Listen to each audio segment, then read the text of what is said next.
Bapa, kami mengucap syukur malam hari ini Tuhan memberkati kami. Kami mempersembahkan doa malam kami.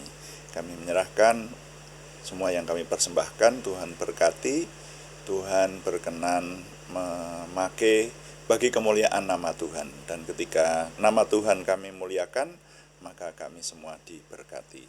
Terima kasih Bapa. Dalam nama Tuhan Yesus Kristus kami berdoa. Amin. Selamat malam Bapak Ibu, Saudara sekalian yang sudah bersama dengan kita di sini dalam doa malam hari ini. Doa malam melalui online ini diadakan secara iman Kristiani dengan dasar keyakinan kepada Tuhan Yesus Kristus, Yeshua HaMasyiah, Juru Selamat dunia, Imam Besar Agung kami. Dan firman Tuhan yang didokumentasikan dalam kitab suci Perjanjian Lama serta Perjanjian Baru menjadi pegangan kami, menjadi pegangan kita sekalian. Saudara sekalian, doa malam ditujukan juga untuk menjawab pertanyaan. Karena itu kalau ada pertanyaan-pertanyaan yang menyangkut kerohanian dari saudara seiman, silahkan dikirimkan kepada kami. Nanti akan coba kami jawab untuk menjadi tema-tema dalam doa malam kita. Dan doa malam juga seringkali ditujukan juga untuk mencermati hal-hal yang terjadi pada zaman kita hidup ini, dicermati dari firman Tuhan sehingga kita tetap hidup tidak bersalah di hadapan Tuhan, hidup benar di hadapan Tuhan. Nah, seperti sore hari ini kami masih ingin melanjutkan menjawab pertanyaan dari Ibu Endah Tri Lestari Salatiga. Ya. Pertanyaannya demikian, di alam akhirat nanti katanya manusia itu diberi rohnya baru, tubuhnya baru, semuanya baru dan akan dapat berkumpul saling bertemu. Itu sinkronisasinya bagaimana? Nah, kemudian pertanyaan berikutnya, kalau di dunia seseorang ditinggal mati pasangannya, lalu menikah lagi, nanti di alam akhirat apakah mereka bertiga dapat bertemu? Itu penjelasannya seperti apa? Nah, saudara, yang lalu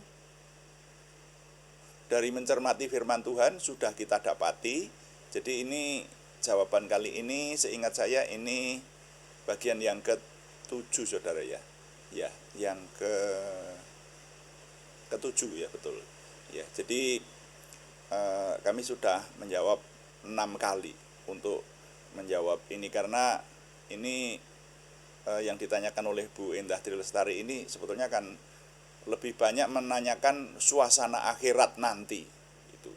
Nah, untuk mencermati suasana akhirat itu kita orang beriman tidak ada lain tempat untuk meneliti kecuali menelitinya dari firman Tuhan. Nah, dari penelitian firman Tuhan itu kita dapati yang pertama dulu bahwa akhirat adalah alam atau tempat di mana roh manusia semuanya akan kembali ke sana. Kemudian yang kedua adalah alam atau tempat yang diingini banyak orang, terutama yang disebut surga atau tempat kemuliaan itu ya. Kemudian yang ketiga adalah suatu alam atau tempat yang asing dan baru yang tidak pernah timbul dalam hati manusia. Ya, kemudian yang keempat, bahwa ternyata di akhirat ada 2 tempat, yaitu tempat kemuliaan atau yang biasa disebut surga, dan tempat hukuman kekal yang biasa disebut neraka. Lalu yang kelima, kita jumpai dijelaskan bahwa surga adalah tempat kesukacitaan atau tempat kebahagiaan. Kemudian yang keenam, pada akhir zaman, di akhirat orang-orang benar akan dibangkitkan oleh Tuhan dengan tafsirannya diberikan tubuh yang baru seperti itu. Nah, sekarang berikut ini kita dapati firman Tuhan yang menyatakan bahwa nanti pada akhir zaman itu tidak ada orang yang kawin dan dikawinkan. Nah, makanya judul renungan sore hari ini adalah Suasana Akhirat 7. Suasana Akhirat bagian yang ke-7, subjudulnya Tidak Ada Perkawinan.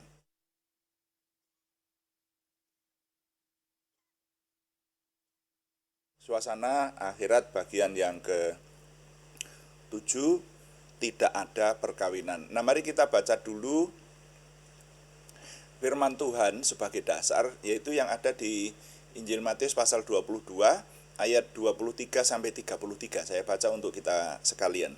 Bunyinya demikian, Saudara. Pada hari itu datanglah kepada Yesus beberapa orang Saduki yang berpendapat bahwa tidak ada kebangkitan. Mereka bertanya kepadanya, "Guru, Musa mengatakan bahwa jika seorang mati dengan tiada meninggalkan anak, saudaranya harus kawin dengan istrinya itu dan membangkitkan keturunan bagi saudaranya itu. Tetapi di antara kami ada 7 orang bersaudara. Yang pertama kawin tetapi kemudian mati. Dan karena ia tidak mempunyai keturunan, ia meninggalkan istrinya itu bagi saudaranya. Demikian juga yang kedua dan yang ketiga sampai dengan yang ke-7. Dan akhirnya sesudah mereka semua perempuan itu pun mati. Siapakah di antara ke-7 orang itu yang menjadi suami perempuan itu pada hari kebangkitan? Sebab mereka semua telah beristrikan dia." Yesus menjawab mereka, "Kamu sesat, sebab kamu tidak mengerti kitab suci maupun kuasa Allah. Karena pada waktu kebangkitan, orang tidak kawin dan tidak dikawinkan, melainkan hidup seperti malaikat di surga. Tetapi tentang kebangkitan orang-orang mati, tidakkah kamu baca apa yang difirmankan Allah ketika ia bersabda, 'Akulah Allah Abraham, Allah Ishak dan Allah Yakub.' Ia bukanlah Allah orang mati, melainkan Allah orang hidup."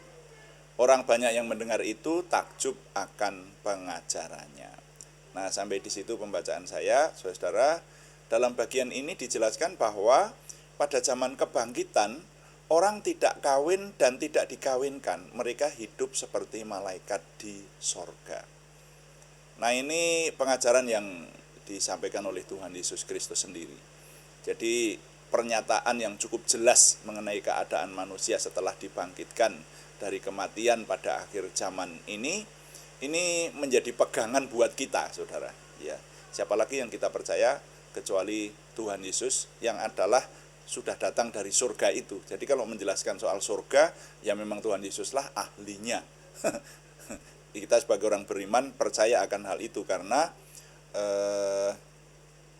kita orang beriman berpegang kepada firman Tuhan, kepada sejarah suci yang ada di kitab suci. Nah, dari sini sudah mulai terjawab pertanyaan Bu Endah Tri Lestari mengenai perkawinan di akhirat. Jadi kalau Tuhan Yesus menyatakan bahwa manusia setelah dibangkitkan akan hidup seperti malaikat, tidak kawin dan tidak dikawinkan. Jadi besok di zaman akhirat orang kalau bertemu dengan suami atau istrinya sudah bukan pasangan suami istri lagi besok, ya. Tetapi bekas suami, mantan suami dan mantan istri, Saudara. Ya. Berdasarkan pernyataan firman Tuhan ini, maka kalau seorang mantan suami istri bertemu di surga, kemungkinan hanya bisa ngerumpi bahwa mereka dulu hidup bersama di dunia, ya, atas dasar kebudayaan dunia, ya. Kemudian dipakai Tuhan menurunkan anak-anak juga berdasarkan kebudayaan dunia yang berlaku pada waktu mereka hidup pada zaman sekarang. Jadi sekarang ini kan kita hidup dengan tubuh kedagingan ini, lalu kebudayaannya begitu. Jadi diciptakan Tuhan memang kebudayaannya manusia harus kawin-mawin, menurunkan anak. Jadi saudara, saya pernah merenungkan hal ini, Mbak Endah, Bu Endah, saya minta ikut merenungkan hal ini. Jadi anak-anak kita itu sebetulnya adalah roh atau makhluk yang diturunkan Tuhan kebetulan melalui kita, Saudara. Ya. Jadi masing-masing pasangan itu diberi kepercayaan untuk menurunkan makhluk baru yang lain lahir dari pasangan-pasangan itu. Begitu. Tapi besok kalau kita sudah di surga, ini menurut Tuhan Yesus ini loh, menurut ajaran ini, maka itu kita memandangnya budayanya sudah berbeda, saudara. Kebudayaan di surga itu sesuai dengan penjelasan Tuhan Yesus ini berbeda dengan kebudayaan manusia di dunia ini lagi. Ya, tidak ada tubuh dosa seperti yang dulu kita pakai, seperti yang kalau kita bicara sekarang ya, seperti yang sekarang kita pakai ini tubuh duniawi ini tubuh kedagingan ini, besok tidak ikut di surga, diberi tubuh yang baru. Ya, diberi tubuh yang baru itu artinya kalau Tuhan Yesus sendiri yang menjelaskan bahwa tidak ada kawin dan mengawinkan dan manusia hidup seperti malaikat di surga,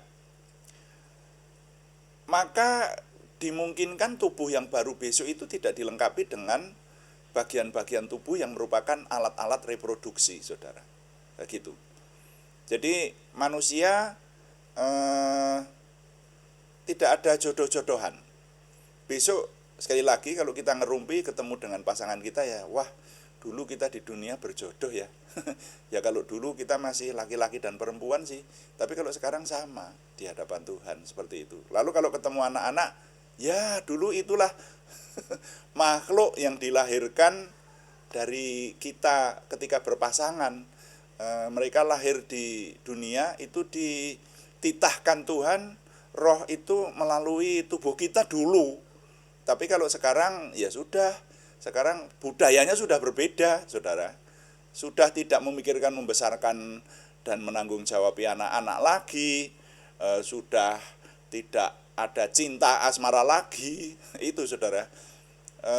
Sudah tidak memikirkan beli beras harganya mahal, beli BBM harganya naik turun, cenderung naik terus seperti itu. Sudah tidak ada pikiran ke arah itu, ya. Dunianya sudah berbeda.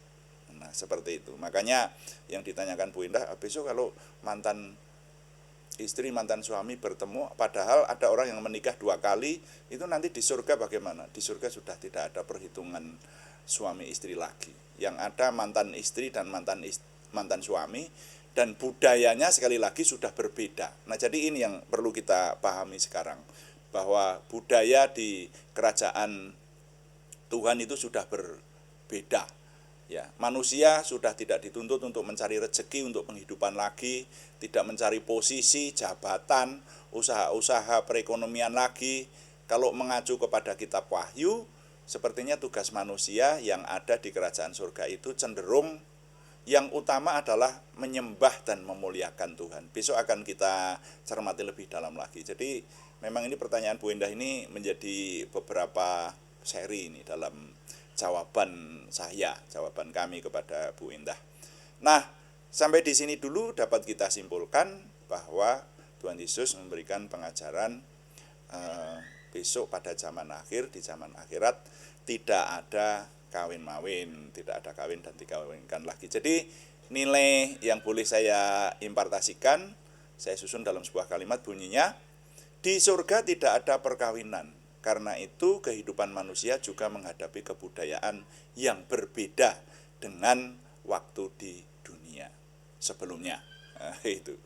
Saya ulangi, di surga tidak ada perkawinan, karena itu kehidupan manusia juga menghadapi kebudayaan yang berbeda dengan dunia. Tuhan dipuji, amin. Mari kita mengakhiri dengan berdoa bersama-sama. Kita tutup dengan doa, kita melayani Tuhan dengan doa seperti yang Tuhan ajarkan kepada kita. Tuhan, berkatilah kami dengan berlimpah-limpah, perbuatlah sesuatu yang besar dalam hidup kami, dan itu jelas berasal daripada-Mu.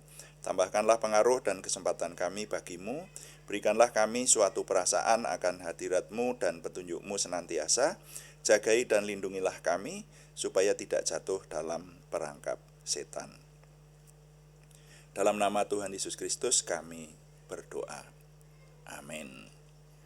Demikian doa malam hari ini, saudara-saudara sekalian. Dan terus kami memberitahukan bahwa